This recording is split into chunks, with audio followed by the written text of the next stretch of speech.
साल 2008, लोकेशन गुड़गांव का फरूखनगर। 3 हिस्टोरियन, एक असिस्टेंट रिसर्चर और एक फोटोग्राफर एक किले में दाखिल हुए हैं। मोटिव है उस किले में जाकर आर्कियोलॉजिस्ट के जो एविडेंस है वे और इकट्ठे करना और उस किले के बारे में और सच्चाई पता लगाना।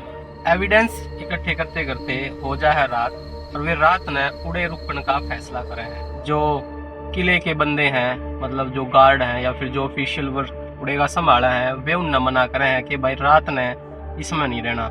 लेकिन हिस्टोरियन है और रिसर्चर है तो सीधी सी बात है, जो उनका दिमाग है वो साइंटिफिक तरीके तक काम करा है, साइंटिफिक टेम्परामेंट वाला है, तो पैरानॉर्मल जो चीज है उन पर वे विश्वास ना करते और उनकी बातों ने नजरअंदाज करके किले में रुकन का करें फैसला। रात हुआ है, वे बंदे 3 हिस्टोरियन, एक फोटोग्राफर और एक असिस्टेंट जो रिसर्चर है, उड़े किले में कितने तंबू बम्बू लगा कर या फिर जो टूटा फूटा कमरा है उसमें सो जाए। रात के करीब 11 से 1 बजे के बीच आवा है आवाज किसी जुगर तक कोई बंदा चलन लाग रहा है। स्पेसिफिक बताऊं तक कदमा की आवाज।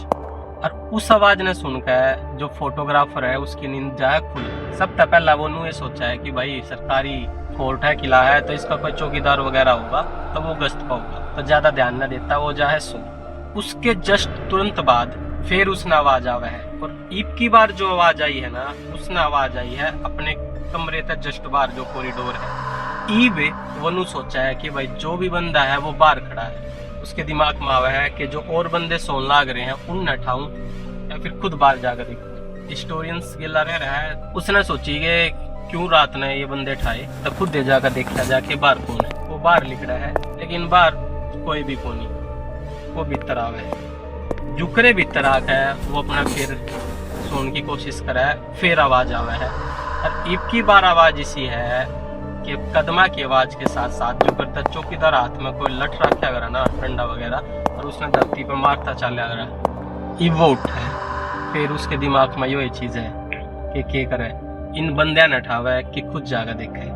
वो फैसला करा है कि ईब की बार भी खुद जाकर देखूंगा।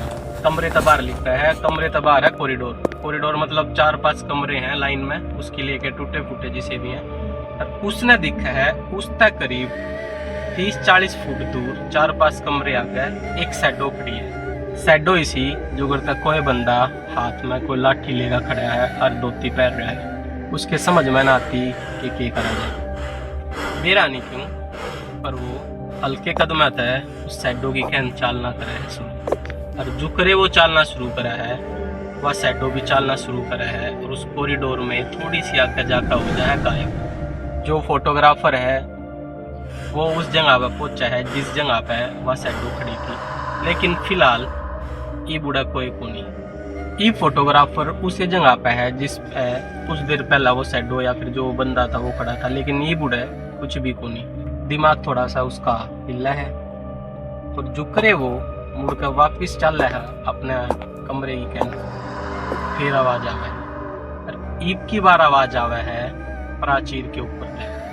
प्राचीर ना बेरा था भाई, बता दूं प्राचीर क्यों है। एक्चुअल में किले होया करते फोर्ट वगैरह, तो उनके जो चारों तरफ दीवार होया करती ऊंची ऊंची, जिसपे सैनिक खड़े हुआ गश्त लगाया करते, जो उस किले की सेफ्टी थी बनाई जाया करती, घेराबंदी थी, उसने क्या करा प्राचीर। और जो वो किला है उसकी प्राचीर जो दीवार है ये भी है, मतलब ज्यादा बेटर हालत में को नहीं, लेकिन है टूटी फूटी जैसी भी है। आवाज आई है उस पर, वो नजरे ठाव है ऊपर और देखा है दीवार पे वाई शैडो खड़ी है जो कुछ देर पहला नीचे कॉरिडोर में थी। जो प्राचीर है, मतलब जो वह दीवार है, वह उस तक करीब 20 से 30 फुट दूर है और जो उसकी ऊंचाई है वो भी है थोड़ी 15-20 फुट जिसी भी होया अगर वो ऊपर लखा हुआ है। और ऊपर ईब उसने दिखा है कि जो वह शैडो थी वो एक्चुअली में कोई बंदा है। बाल उसके थोड़े लंबे हैं, लगते ही से हैं जो करता है पुराने ज़माने में कोई बंदे पहरा करता, फौजी टाइप, ब्रिटिश टाइम के स्पेसिफिक बताऊं, लगते उसके थोड़े से पाट रहे हैं, लेकिन साफ उसने वो भी ना दिखता। प्राचीर पे उस बंदे ने देख कर ये बोली है फोटोग्राफर की हालत है। धड़कना ने रफ्तार पकड़ ली है, सांस जो है वे उफान पे है, लेकिन फिर भी बेरानी के ऊपर कांपते हाथ है। जो उसके गले में कैमरा लटकन लग रहा है उसने वो उठावा है और जुकरे कैमरे की फ्लैश मारा है। जो वो बंदा था शामी दीवार पे वो हो जाए गायब। और अगली सेकंड उसने फील हुआ है कि उसके पीछे तय सासा की आवाज़ आने लग रही है, लाइक के साथ कि कोई बंदा उसके पीछे खड़ा है। उसकी रूह कांप जाए, समझ में ना आती के करे। वो पीछे लखा हुआ है और पीछे ही उसने उसकी शक्ल दिखा है। पीछे एक आदमी खड़ा है, वो है जो चंद सेकंड पहला उस दीवार पे था।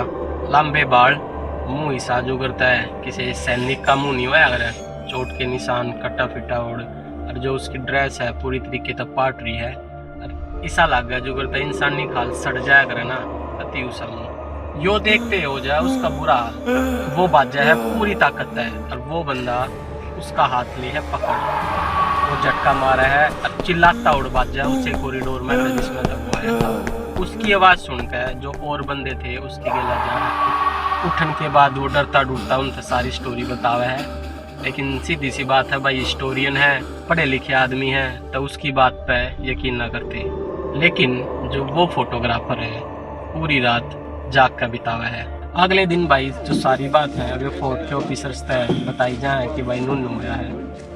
और जो फोर्ट के ऑफिसर्स हैं उनकी बात सुनकर जो फोटोग्राफर है उसकी रूह कांप जाए। जो उड़े के बंदे हैं जो फोर्ट के आसपास रहे हैं या फिर जो जिन फोर्ट तक काम रहा है उनने बताई कि भाई अक्सर उस किले में उन बंदे ने इसी आवाज़ सुनी है जो करता कोई बंदा चालता हो, पहरा देता हो, लठ की आवाज़, चिल्लाने की आवाज़। जो भी उस फोर्ट में रात न रुका है या फिर सूरज ढलने के बाद रुका है उसने कुछ इसी एंटिटी की प्रेजेंस उड़ा फील करी है जो इस दुनिया की कोनी।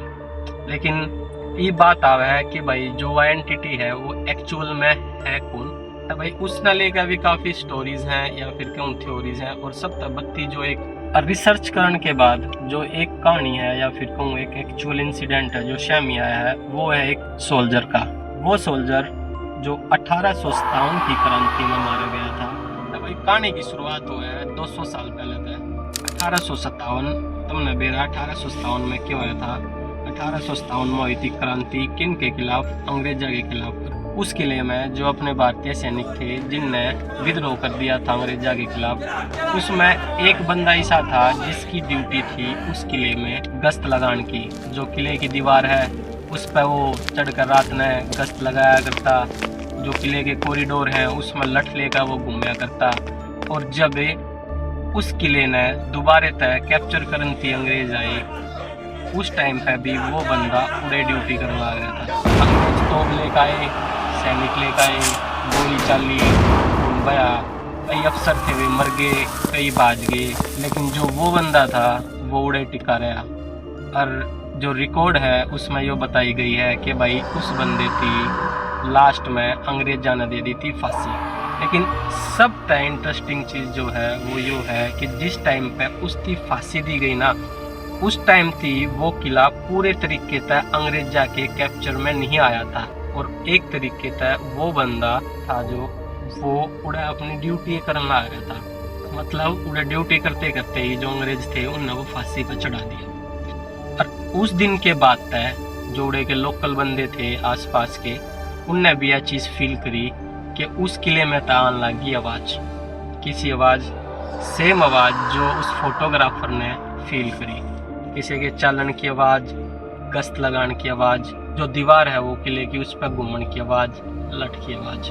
भाई फर्रुखनगर का वो किला 18वीं सदी में बना था। ऊंची दीवारें, प्राचीर, लोह की फाटक। लेकिन आज 200 साल बाद वे जो दीवार है उनकी हालत ख़राब है।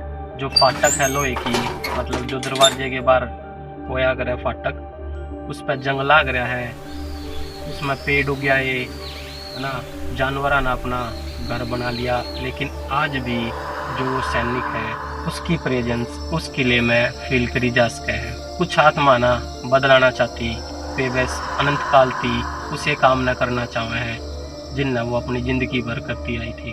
तब भैया थी मिडनाइट हरियाणवी की आज की स्टोरी। और अगर आपका भी कदा भाई फर्रुखनगर के किले में जाना हो और शाम ना अपना उसमें दे किसी के चालन की आवाज़ आवे तो समझ जाइयो कि जो सैनिक है वो अब भी अपनी ड्यूटी करने लग रहा है।